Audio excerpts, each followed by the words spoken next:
Привет, друзья! С вами одинокий Джейсон. Сегодня мы расскажем про великого советского, российского, чеченского композитора Умара Димаева, который в 1930-х годах начал, даже раньше начал свою трудовую деятельность на этом музыкальном поприще. И я знал, что у нас есть такой выдающий человек, как рядом с Махмудом Эсенбаевым и Мариам Айдемировой, но я не знал, потому что я знал сына вот этого композитора Али Димаева, знал, что он тоже композитор, и его другой брат, второй сын, вот этот Умар Димаев, тоже композитор. И я знал, что это выдающая семья, но я не знал, что он является прародителем всех этих лезгинок, которые на Кавказе. Вот это для меня было большое открытие. И прежде чем начать, я хочу зачитать акт об авторском праве, чтобы потом никаких претензий ко мне не было. Я одинокий Джейсон, Lonely Джейсон. Мне ничего не принадлежит в этом ролике. Все содержимые музыкальной композиции принадлежат их уважаемым владельцам. Отказы от авторского права в соответствии с разделом 107 Закона об авторском праве 1976 года допускается добросовестное использование. В связи с этой возможностью я сегодня хочу наглядным примером продемонстрировать вам оригинальное произведение чеченских композиторов. Мы начнем с Умара Димаева. В прошлом моем ролике я рассказал про эту колхозную лезгинку Умара Димаева. В том плане, я знал, что он существует, что оно есть, но я не стал этот оригинал вот этой музыки представлять. И я просто в примере того, как его сын Али Димаев сам рассказывал, что во взятии Рейхстага, вот это есть хроники, документальные хроники тех годов, вот в здании Рейхстага эта лезгинка прозвучала в 1945 году.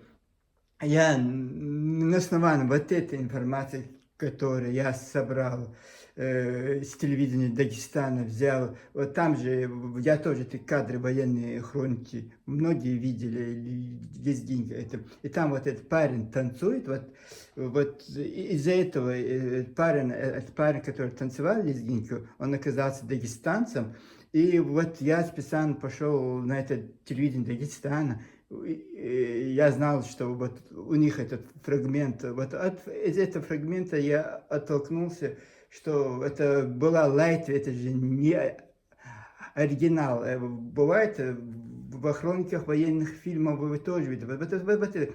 Бывает оригинал, который один человек написал, и потом вот разные части вот это, потом они лайт-версии. Кто-то на балалайке, кто-то на этом. Конечно, это я просто забыл сказать, что это не оригинал колхозной лезгинки. И вот это тоже пришли, сказали, чеченцы мне сделали укор, что вот мы же не ингуши, почему мы так говорим. Знаете, я этому человеку коротко ответил, действительно он прав, потому что это не оригинал. Я поэтому говорю, это копии.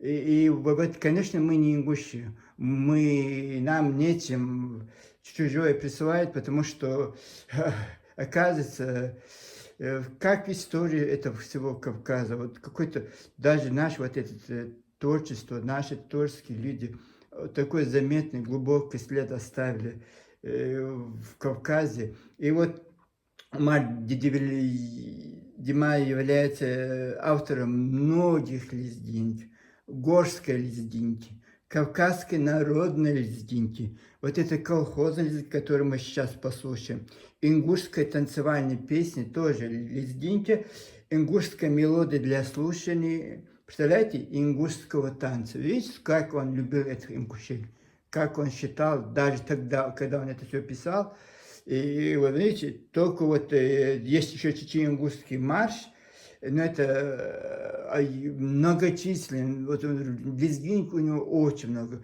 Но вот оттолкнемся вот этой колхозной лезгинки, которая, мне кажется, оно будет звучать в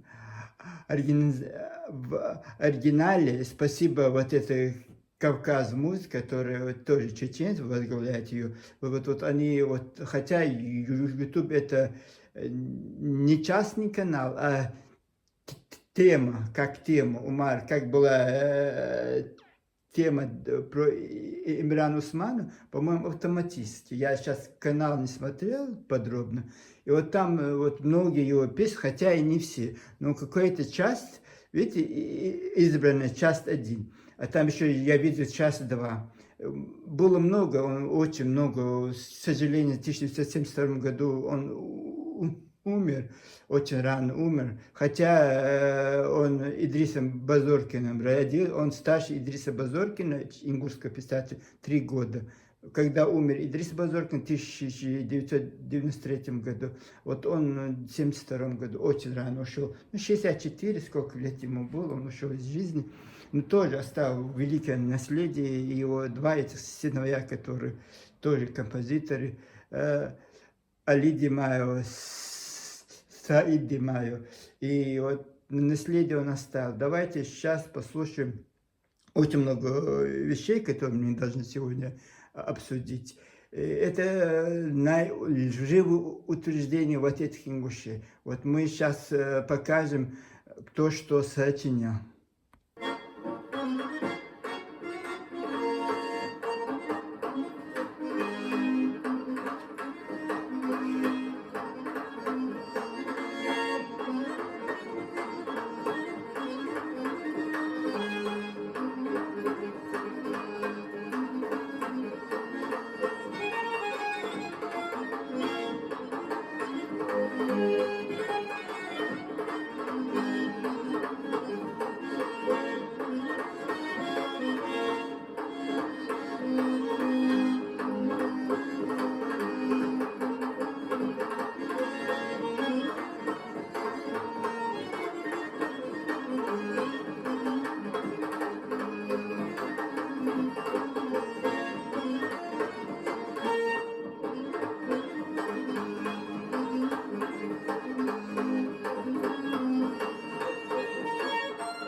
Ну, вы прослушали, да? Вот я сижу, хотя я чеченец, давно, вот знаете, я даже на чеченском языке разговариваю, я родился даже не в Чеченской республике, а в Чечено-Ингушском СССР, Советском Союзе. Даже я не был бы чеченцем, если я был бы аварцем, если я был бы ингушом, если я был бы кабардинцем, адыгом. Я же имел бы какую-то гордость за то, что вот не русский композитор Федор Шаляпин сочинил это кавказскую лезгинку, а чистой душой, сердцем кавказец. И мне вот вот этого непонятно. Сейчас перед вами будет Тара. Это он написал в 1933 году, так как он написал очень многих этих лезгин и партизанских, и очень многих. И вот вы поймите, что вот некоторым кажется, почему он это не назвал чеченским. Вот сколько он, вот я вам зачитал, 3-4 ингушских он сочинил. Так и написан ингушское. И вот про чеченское он именно, чеченские села, чеченские имена, вот так он посещал чеченские. И вот и я удивляюсь вот это проворность этих жрецов, лицемеров, которые утверждают, что, представляете, великого человека, это гордость всего Кавказа, не только я вообще, вот, там 800 подписчиков на этот канал, идите, посмотрите, вот Умар Димай, вот это YouTube, по-моему, создал сам, и вот послушайте, подпишитесь, вот это вам, вот с чего-то оно же должно было, это не просто так эта лезгинка возникла, это танцевальной группе же, они же возникли после Октябрьской революции, это нам кажется, 200-300 лет вот так танцевали, нет, это какой-то человек сочинил, и сочинил очень такой, я не знаю, чистый внешний вид этого человека, вы видите, вот гордость всего, должно быть гордость Кавказа. Не только в Чечне о нем должны знать, я не знаю, во всем Кавказе, это герой Кавказа, как шейх Мансур, вот точно так же. И вот стыдиться того, что вот Умар Димаев написал, подарил это ингушам, не одну он, 3-4 этих песен, танцев подарил ингушам. Утверждать, что это нет, нам никто ничего не дарил, это наши великие композиторы написали. Вот это ложь, в этой ложи вы будете гореть в аду. Мне, честно, я такой, вам кажется, что я такой, ну как сказать, очень строгий человек. Когда лгут, вот и мой отец, если бы так поступал бы, я с этим отцом не разговаривал бы. Моя мать какую-то вот допустил, мне очень важно это ценности. И вот, скорее всего, вот с этими глубокими ценностями, это Махмуд Эсимбаев, вот этот Умар Димаев, это Марьям Айдемиру, в тяжелейших условиях депортации. Вот это Кайдарик, что она спела, ну и что это, она спела, это депортация. Нет, в 2026 году мы сидим и утверждаем, что какой-то вот эта ингушская прошмандовка написала, пела. Извините, вот я так буду говорить, знаете, не надо ваш мусор рядом с такими людьми ставить. Не потому, что я чеченец или если это был бы осетинский, это Умар Димай. Честно, я гордился бы, что он осетин, что он наш кавказец. Вот только наши думали о нас, о наших, вот знаете, если таких людей, я уверен, что среди ингушей есть такие, среди аварцев, лиздин, кумыков, адыгов, кабардинцев, карачайцев, балкарцев, абхазов, грузин, азербайджанцев, армян. Есть такие люди, которые болели душой и сердцем, чистый Кавказ. И вот только люди такого нравственные люди могли сочинить такое. А сейчас мы послушаем ингушские. Даже их несколько, вот он написал, одна ингушская танцевальная. Давайте послушаем.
Вам, товарищи мужчины, не стыдно?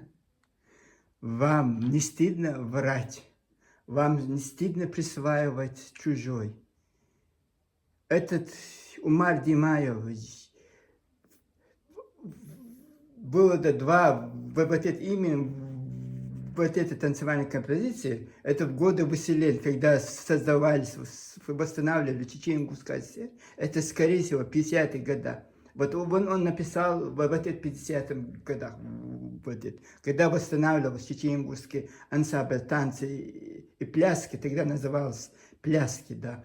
Он в Казахстане, по-моему, Казахстан восстанавливает, и Казахстан, Киргизия восстанавливает. И вот этот, когда его восстанавливали, туда Махмуд Эсенбаев вошел, вот Умар Димаев вошел, ваш ингуш, вот этот композитор Ахмед Хамхоев, Марьям Айдемирова, Джансара Шамилева, это был коллектив Чечено-Ингушского восстановленного танца и пляски. И вот когда создавали ваш ингушский танец, мало того, что чеченцы создали вам танец, еще вот эту песню вам дали, чтобы... И так и было сказано, самое лучшее отдайте. Вот это, ну, в 1933 году написано, вот это колхозное, основа вот это, всех этих лезгинок, основа вот этой колхозной лезгинки, которую в сталинские времена, вот он написал в 1933 году. Вот эта основа была, вы сами слышали.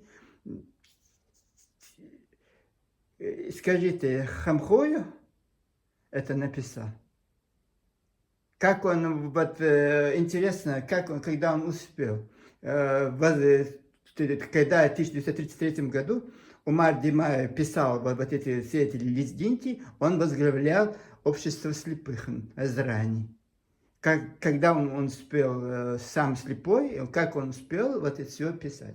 Но это другая история. И вот это вот странно. Честное слово, мне стыдно за вас, товарищи ингуши. Вот те, кто это пишет, те, кто... А другие, которые равнодушны,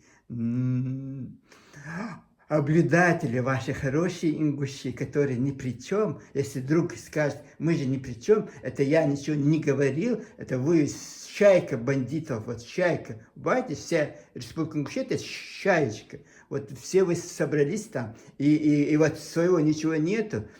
Когда вот эти люди создавали, вы бегали по этим кабинетам КГБшным, НКВДшным, и в Грозненских вот это все, чтобы это хлебные места занимать. У вас времени не было, вам некогда было этим заниматься. А потом сейчас создали эту республику Ингушетия и поняли, что это на голом месте, на ровном месте создано. Это искусственно все. И вот вы в спешке, в истерике бегаете сейчас, все чеченское присваивать. Я снял немало роликов про ваши вот эти попытки, но они тщетны, они не увенчаются успехом, потому что ложь никогда не побеждает. Да, она иногда бывает временной победы, но в конце концов побеждает правда. Вот заметьте, запишите на себя, или в городе Назрани поставьте память этому, вот золотыми буквами, ложь, правда всегда, она побеждает правду. Запомните навсегда. Давайте идем дальше. Понятно. Вот это сперва была версия, но это по порядку я вам разложил. Сперва Аднан Шахбулатов. Это советский композитор, который родился в 1938-1939 году, тоже в 1992 году. Они очень такие люди, очень рано умирали, может быть, тогда, я не знаю от чего. Вот никак этот Бейбулат Богатырев, никак вот эти Идрис Базоркин, вот они, наши чеченские, не доживали до таких почтеннейших возрастов, потому что у нас очень была непростая жизнь, и, скорее всего, очень тягот и сложно. Вот видите, человек все тело отдавал себе музыке, и вот еще бытовые проблемы были, и это же не просто было в те годы, в конце 20-х годов, голод, холод. И вот и депортация, тяжелее условия депортации, и все равно не потерялись. Ни один сейчас, две чеченские войны полномасштабные были. Ни один чечен ни на колени, не истерит, не бегает там. Вот это. Просто мы говорим, вот у нас такая была ситуация в жизни, что нам некогда было заниматься всем этим. Это мы сейчас, после этих 20 лет этих двух войн, вот вы все негодяи, подонки, воспользуетесь тем, что решили прикарманить все чеченское, потому что оно марка. Чеченцы это марочка, знаете, это не то, что ваше щепотреб. И вот это другое, вот нужно было тогда проснуться, вместо того, чтобы строчить эти письма против чеченцев, НКВД, КГБ бегать с доносами, туда бегать, лучше бы вы вот так сидели бы и занимались бы своими песнями, танцами. Вы же, товарищ Ингуши, с 1934 года заняли все эти должности. Ваш Идрис Базоркин, единственный человек, по-моему, в Чечено-Ингушской филармонии, или как это раньше называлось, Минкульты Чечено-Ингушской АССР, вот бегал 33-летний мужик здоровый, вместо того, чтобы пойти на фронт, оружие в руках, там как подростки 16-летние, комсомольцы, комсомолки на фронт шли. А этот бегал по этим воинским частям, развлекал красноармейцев. Он не певец, не композитор. Он балалайк, по-моему, гитара, я не знаю, тем он там, наверное, НКВДшный вот этот, он был политработником, и вот читал эти НКВДшные вот эти прокламации. И это не я, это не мое утверждение, это грамота Верховного Совета Чечено-Ингушской ССР, который тогда ему выдал. Вот Ингуш бегал. А почему вот Умар Димаев не бегал по воинским частям красноармейцев? Вот он сидел, сочинял. Вот так у вас все, вот так бегать. Быть на Чечено-Ингушетии это тоже вы все бегали везде по всем, везде вы были, где вас только не было. Захватили Гостелерадио, часть СССР, все министерства. Вот ваш этот Бейбулат Богатырев, который кормчий ингушей, всю свою жизнь 60-х годов до этих ингушских, до 1989 года сидел в Министерстве сельского хозяйства. Не знаю, чем он там, агроном великий. А потом политик. Потом депутатом стал. И все, понял, что он ингуш, проснулся он.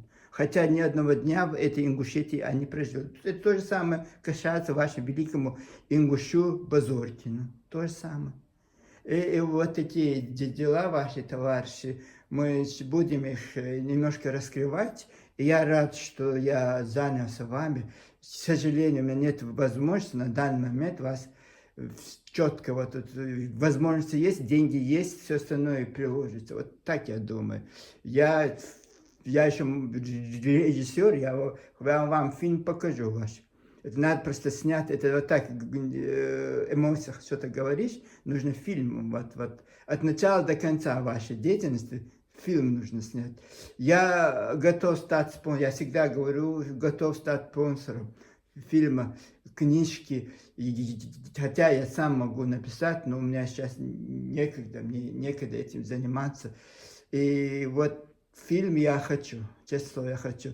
Чеченцы, кто умеет вот этот фильм создать на этот YouTube, техническая база, можете приехать ко мне, и, возможно, у нас будете проживать, технику любую, которую вам нужно, мы здесь купим, и нужно создавать фильм. Вот единственное, что я, так как я уже 2 года занимаюсь с вами, товарищ, я хочу создать фильм, вот режиссерский.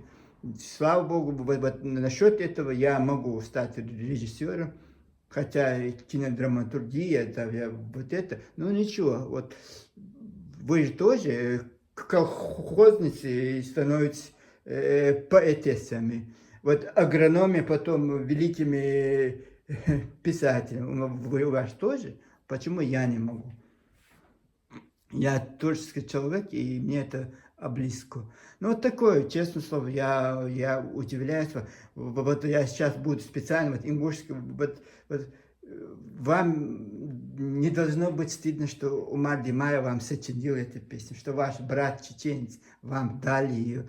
Вам должно быть стыдно, что вы лицемерите. Вам должно быть стыдно, что вы 70 лет прикидывались братьями этим чеченцам, вот так обманом, вот эти музыкальные. Вот представляете, вот он 3-4 вам, сколько он, это мы знаем, что 3-4 вам написал он. Сколько вот этих чеченских композиторов, писателей, вот это отдали вам, бедным несчастным ингушам, вам же некогда, вы же по кабинетам там, мы по обкому кабинете туалеты мыли, некогда было вам, подстелились там под этих русских, и вот это, и свысока на нас чеченцы смотрели. Вот вам. Вот вам. И вот даже такая мелочная лезгинка к колхозу. А звание мне очень нравится, честно. Это то время было, я понимаю, что это год, сталинское время, там, колхозы, вот это, вот он вот так написал. Даже вот это вы не можете выдержать, вот этот удар, что вам он, это, ну, это она была, это имеется в виду не колхозная, а родная. Вот он хотел написать, скорее всего, что он родная лезгинка, так как и духи того времени, колхозы, совхозы, написал колхозно. И даже вот это вам крит нечем, и вы, нет, это мы. И сейчас вот это одна наших советского композитора, который вы пытаетесь вот этим вашим фельдшером, который, когда он это писал, этот фельдшер еще не родился.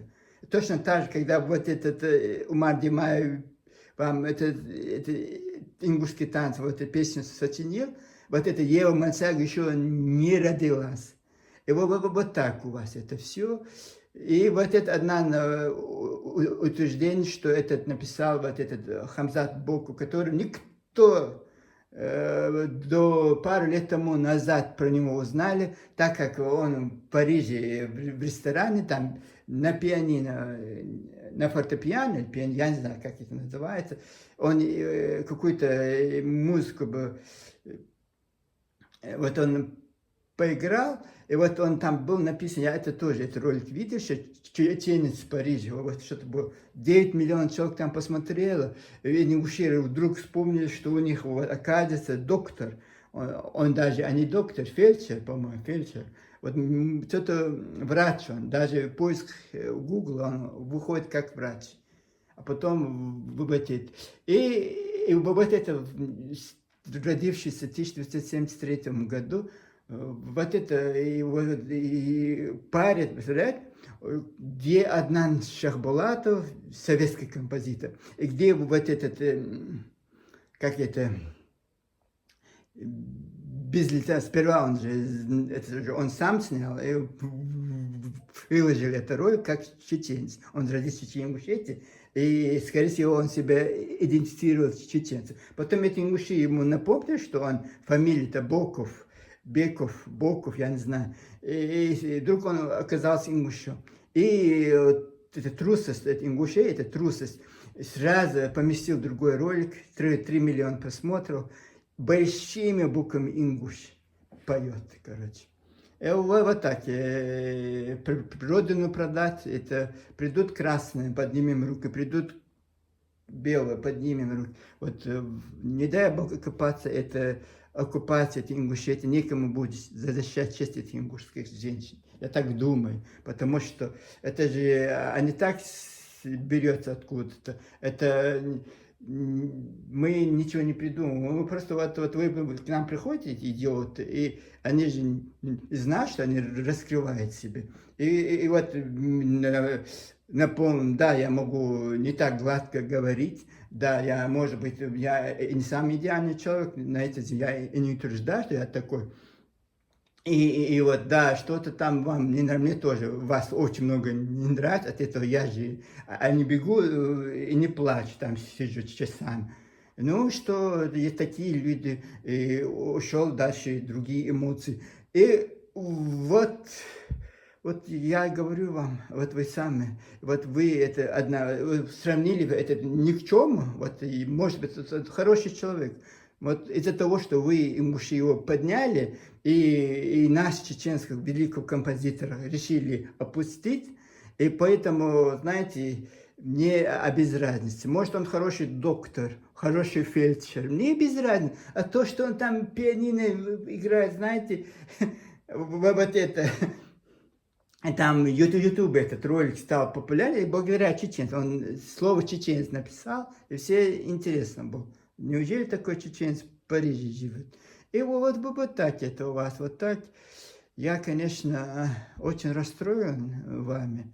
Но что делать? Немало ждет меня разочарования в этой жизни, что я видел много разочарований на своем плече. Видел много горя. Может, поэтому я такой человек, что вот фальшь, лицемерие, не люблю я этих людей. Вот они потеряны для себя, для своего общества. Я не думаю, что эти люди, которые бегают, там эти тетки, эти пацаны, эти старики, старушки, которые другие поняли, что век цивилизации, вот это такие мощные, вот это лгать, это же легко, придумать это же легко, это нас сидеть там, придумать это же легко, а вот потом вы докажите, кто вы такие, вот я вам говорю, а вы докажите, кто вы такие, и я должен доказывать, что Адлан Шахбулатов это написал, а это непонятно, вот это ингушское «о», и откуда это взявшееся. И вот этот птенчик еще не родился, этот Адлан Шахбулатов уже композитором был.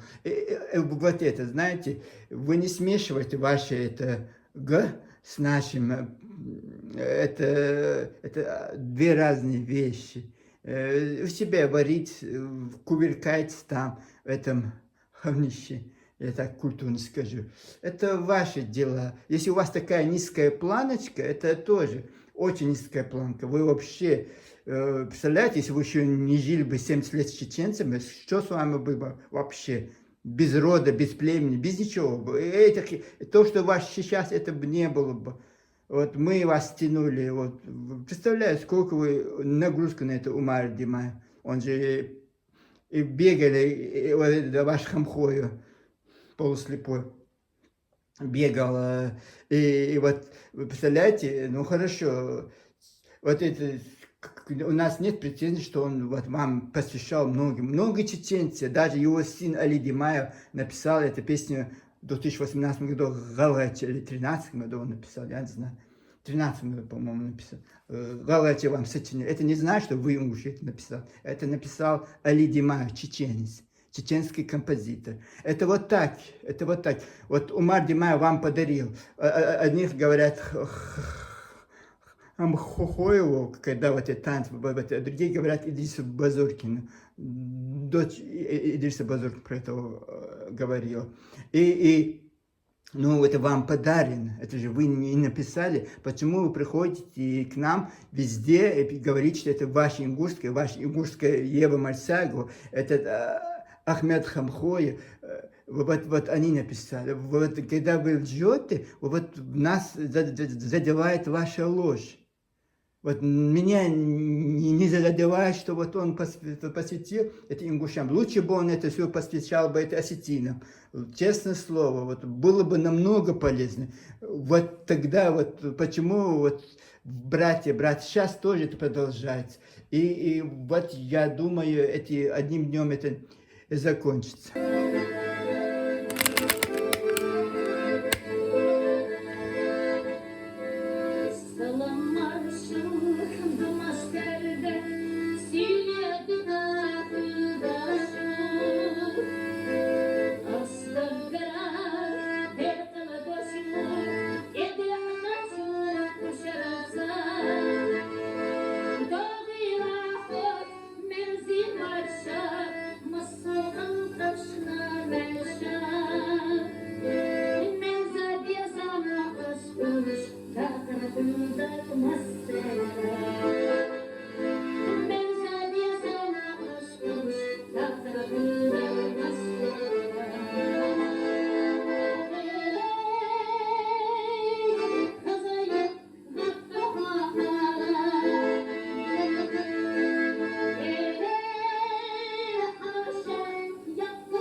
Вот знаете, это последняя песня Марьям Айдамирова, которая, по-моему, через год она умерла, 91 год, по-моему. Там видно 91 год.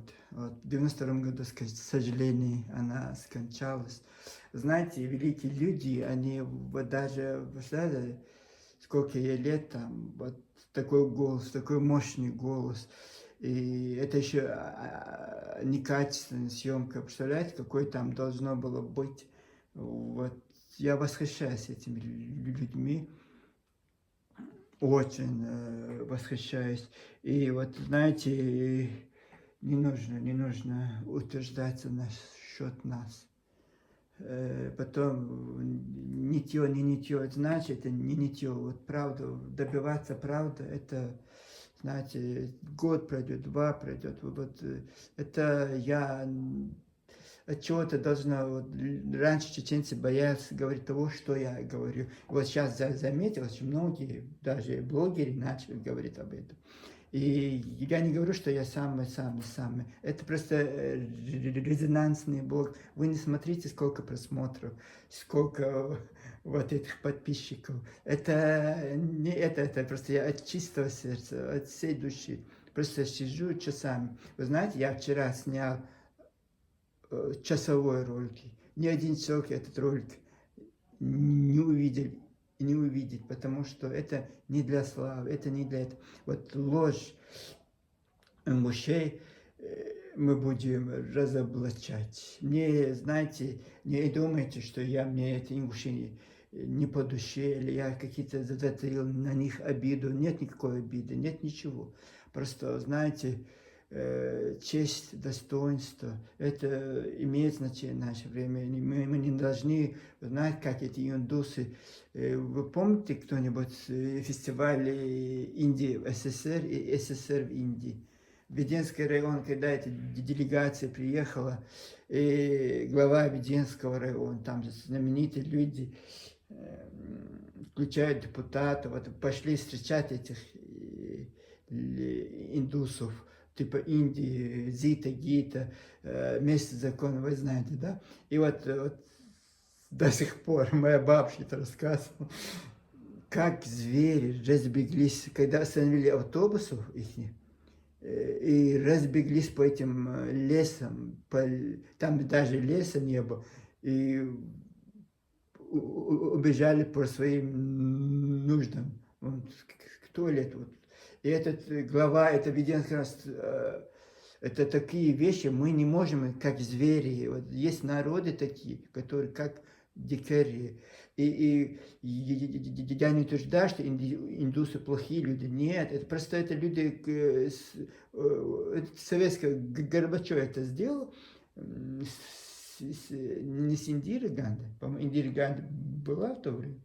По-моему, была Индира Ганди. И вот они в 88 году убили ее, по-моему, убили. Ну, это с Индирой Ганди, они до этого же, они же договаривались. И вот эти люди, которые дальше своего села никогда не были, дальше своего села, вот их в другую страну привезли, и вот они, вот у нас чеченцы, это такой стыд, позор, разбежались по туалету. Вот до сих пор это рассказывают, до сих пор это... Я ребенком, это для меня так впечатлило. Ну вот так, да. Если вот не было бы нас, товарищ Ингуши, вы бы растворились. И благодарите нас, что мы рядом с вами есть. Вы знаете, не нужно все на себе натягивать, это одеяло для всех. Мы все кавказских, почти 50 народу, вы не самые, знаете, по численности вы десятки, в самом конце по численности. И столько также, и вот бывает достоинство, но вот если будете лгать, придумывать, вот я не думаю, что вот к вам будут относиться более благосклонно. Вот это, понятно, Аднан Шахбулат, у вас проблема с этим Марьям Айдамиром у вас проблемы, товарищи мужчины, с этим Умаром Димаевым проблемы. Это люди, которые в годы депортации вас, ингуши, спасали от этих... Когда вот Айман Айдамирова пела песни, там на чеченском языке, и вот слезы, все люди в слезах уходили. И вот даже ее арестовали, это Марьям Айдамирова, она рассказывала, что один почтенный старик сказал, если ты чеченка в душе кавказца, пожалуйста, на родном языке хотя бы одну песню спой. Тогда это депортация нельзя было петь на чеченском языке на трибуне в Казахстане это было. И вот она спела эту песню, ее сразу же арестовали. Но она так и сказала этому старику, говорит, то, что они, что нам могут сделать, то, что уже они могли сделать, сделали, вышли нас депортации. Больше что они могут? И его месяц арестовали, эту деву, и вот она, вот такая, к сожалению, тоже очень рано ушла. Она, как сказать, моя бабушка еще раньше ушла, в 88 году. Она несколько лет старше моей бабушки, Аймана Айдамирова. На Аймане я вот всегда помню Марьям Айдамирова. Айман же его племянница. Вот такой. И вот это еще прибежал один, есть такой, там их нескольких, такие отъявленные ингуши, живые ингуши, которые, одна из женщин, и пара мужиков, нескольких там. И, скорее всего, вот эти люди, это они под никами.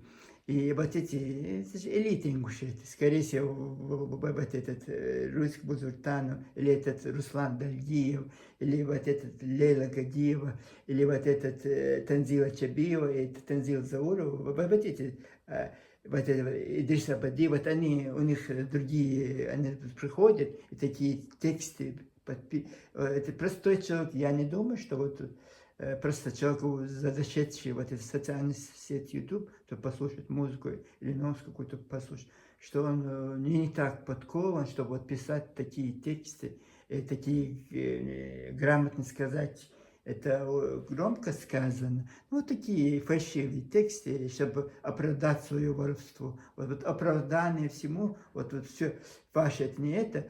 И вот таких людей, я не знаю, даже в годы войны немцам они и нужны были, предатели, такие люди. Вот это Умара, я не просто так над этим Умаром Димаева, вот у них вот этот, они утверждают, что эта пластинка была, мы имеем пластинку раньше изданного. Что вы имеете? Вы имеете дырку, бублика. Ингуши, не позорьтесь. Утверждение типа на днях я видел эту пластинку, это вы на ходу придумываете эту ложь. Вам не стыдно? Где ваша совесть? Вы ее продали на рынке в городе Назрани? Как и свою честь. Ваша мать, ваш отец учили вас этому. Получается, их отцы и прадеды вели бесполезную, никчемную жизнь, что не привили вам базовые ценности человечества. Что вы могли дать нам, чеченцам, и другим народам Кавказа? Скажите мне, вот с таким скудным пайком, как эти солдаты говорят, скудный паек у вас, товарищ муж. У вас ничего нету, по всем фронтам вы, не знаю, растворяетесь, и вот приходится убрать от чеченцев воровать. Что гениального, культурного вы могли выдать нам в таком жалком, скудном пространстве? Не могло родиться великие произведения, товарищи. Это классика жанра. Умар Димаев в 1933 году создал в сталинские времена колхозную лезгинку, которая стала прототипом всех ныне существующих лезгинок, включая победный лезгинку возле Рейхстага, прозвучавший в 1945 году. Сперва вы утверждали, что лезгинку ингушскому танцу написала композиторша Ева Мальсакер в 1955 году. Эта лезгинка создана до этого.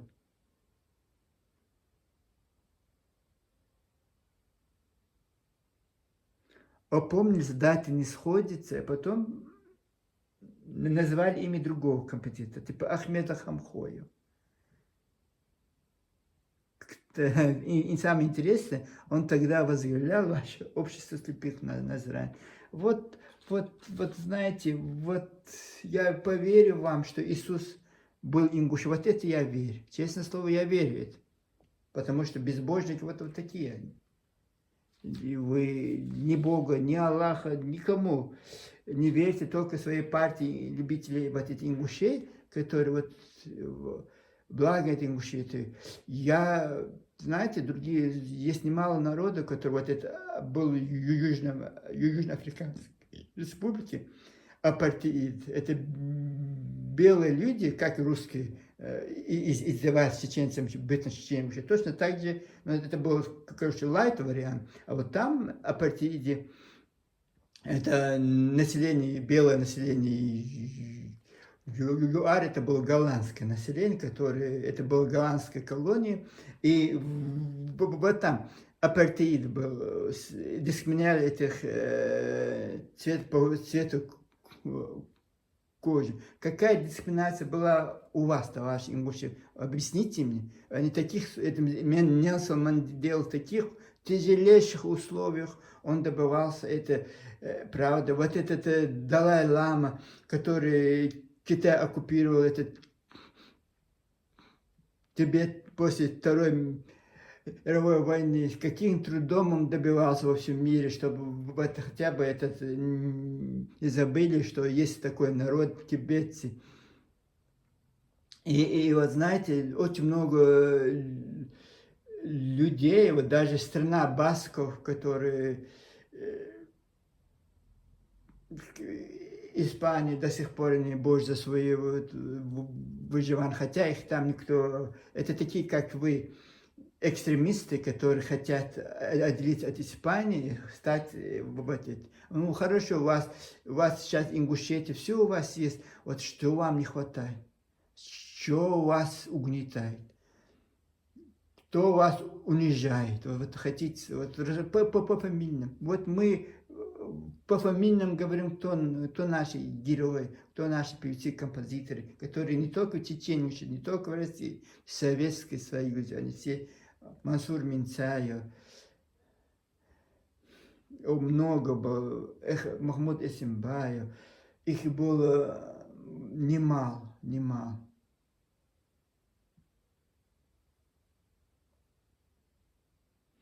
знаю.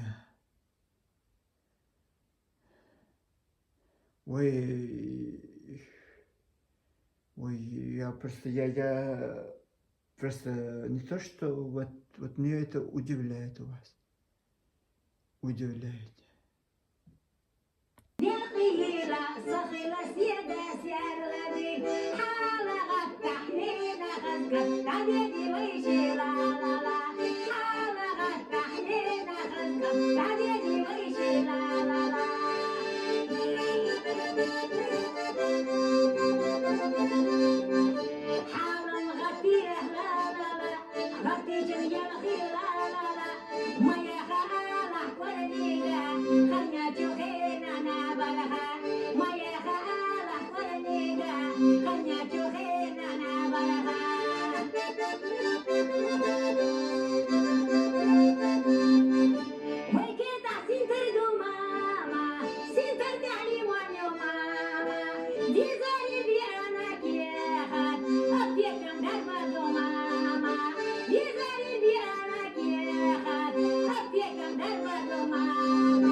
сміється, як ла-ла-ла-лей, Закіра ще ла-ла-ла-лей, Стоїть за нами, сміється, як ла-ла-ла-лей, Закіра ще ла-ла-ла-лей. Повінок білаво, сілко зажарила, повінок білаво, сілко зажарила. Çangama iştahla, kollar mazara, Hovine yuboha, nizbolcu ne doba, Hovine yuboha, nizbolcu ne doba. Перед вами я это, чтобы ингуши опомнились, как они сейчас опомнились, вот эта женщина Абубакару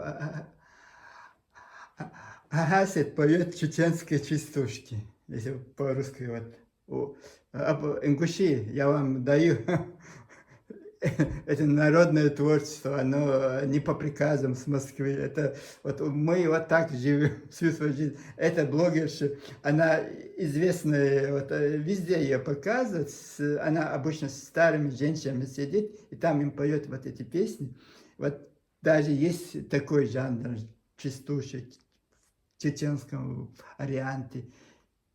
Ингуши, догоняйте нас, догоняйте. Нас не догонят. Вот была песня группы Тату. Вот нас вы никогда не догоните. Вот такое, это она у блога Хамзата Тухашева, вот очень много этих песен у нее, частушек, можно сказать, ну, родных вот этих, это по-русски это получается частушки. Ну, это такое народное творчество. Вот они раньше, как было, женщины собираются, вот соседи, вот пели вот эти песни. У кого-то есть пондар, и вот пели. Вот эта очень знаменитая женщина, вот пригласили на программу. И вот это не только ваш Беков, там на подтанцовке, в ресторане, пение, как мне это нравится очень. Во многих аэропортах мира есть пение, вот там сядет человек, поет, это не значит, что это великий композитор. И вот такой, не надо, вот видите, живите вот в этом колхозе, не надо нас тянуть обратно туда. Мы уже, знаете, столько цены заплатили, чтобы вот жить достойно. Вот если мы признаем, что вы велики, если у вас еще нет ничего страшного, это не обязательно, что что-то должно быть. Если у кого-то, вот я чеченец, и мне без разницы, что у вас в России столько композиторов есть. Федор Шаляпин. Это же не значит, что я должен сказать, что вот эта песня, которую Хасбулат удалось, когда он обрекает Зелимхана, это в Дарьятском ущелье он ее пел, это что это чеченская песня, которую сочинил Абрек Зелимхан. Это так получается, да? Это по-вашему это так получается. Это русская народная песня Хасбулат удалось. Послушайте, Петр Шаляпин, вот имя вот написал для Абрека Зелимхана. Ваш ум, знаете, он очень такой узкий. Вам кажется, что вы вот эти сидят, Танзил Чабе, честное слово, вот единственное его достоинство, это язык, который она может мыслить. Вот так как это ее работа, она умеет мысли излагать. Вот это единственное. Умом она не блещет, никто ваш не блещет умом. И вот такие ляпы делают, а русский бузург это вообще позор ингушей. Это я приоткрою небольшой вот этот, просто я сейчас снял ролик про Ису Кокодзоеву, как он живет, вот это, собрался вот его творчество, вот он в 2018 году, когда карту достал, и вот с самого начала начал лгать, вот как это бывает по-ингушски. Потом я часовой ролик снял, и думаю, зачем это мне нужно, ничего страшного. Снимем другой, я его закрыл, никто доступа к нему, этому ролику не имеет. И я сниму, чтобы не обижать этих тонких. Я-то, то, что он сам же сидит, рассказывает, лжет. Вот это его, вот это я собрал из его сборник сочинений, его лжи. И это кого-то оскорбит. Он же почти 80, сколько, 90-летний старик. И поэтому я постараюсь по-другому снять, как-то без этих эмоций, без этого ничего. И вот ждите, на днях тоже будет ролик. Вот их ложь будем раскрывать. Пока с вами был одинокий Джесси, мира и добра всем. Вы не подумайте, что мы кому-то завидуем или пытаемся обелить себя. Просто мы говорим, не надо трогать великих, это некрасиво. Вот это одна наша, оставьте в покое советскому композитору, одна наша была. Советского композитора Умара Димаева чеченского. Оставьте их, вот это, оставьте Марьям Айдамир, которая, это гордость, это люди гордости. Махмуд Исимбай был гордостью Кавказа. Он папаха, поднятой головой, одеждой. Ему сказали, вот он когда в 61 году, в 62 году поехал, вот это представлял Советский Союз Латинской Америки. Ему предлагали за это папаху Мерседесы, миллионы долларов. Он отказался. Это просто, чтобы мир весь знал. Вы сейчас, вот знаете, это он по всему миру. Вот ходил по этой папаху, чтобы знали, что есть такие люди кавказцы. Это не к чеченцам, не к ингушам. Вот кавказский народ, вот в кавказской одежде он ходил. И вы знаете, и не снимал никогда эту папаху. Никогда. И вот это гордость всего Кавказа. Я не говорю, что это мы, чеченцы, вот такие, сякие. Нет, это для всего. Если это был бы осетином, я тоже был горд. Если он был бы ингушом, я тоже был бы горд. Или аварцем, или кумыком, или адыгом, или грузином. Это наш, это наша общая лезгинка. Да, каждый народ тянет на себя одежду, но кто-то его сочинил. Это нужно принять. Да, спасибо этому человеку. Если это чеченец, спасибо, это чеченец. Если это грузин, спасибо, это грузин. Но не надо утверждать, нет, это мы сочинили. Это типа аварии, это кумыки сейчас, которые тоже, у нас 3 беды сейчас.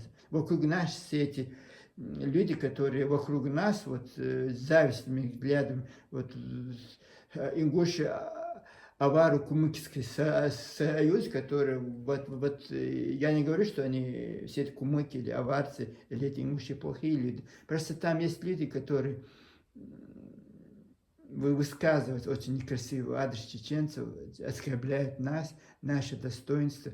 Мы, чеченцы, очень такие, я всегда говорю, пережили очень многое, и вот любое вот сейчас несправедливое, незаслуженная обида, мы это принимаем близко к сердцу. И так что это ваш выбор. Это в своих бедах вините себе. Если у вас когда 500 лет был великая кумыки, а где вы сейчас? Это же не наша вина чеченцев, что вас нет. У нас вас село мы оставили, хотя у вас было одно село, сейчас стало у вас кумык 3 села. Почему-то вы 3 села ваши стало. Татары там же живут, тоже села. И мы же не говорим ваше культурное общество, мы же вас не угнетаем, мы же вас не дискриминируем. Почему ингуши должны дискриминировать своих братьев чеченцев? По телевидению это слово чеченцы, это нигде не произносится. И все это присваивают, все вот это делает вид, что 20% населения Ингушетии, их 500 тысяч, 100 тысяч чеченцев, их не существует.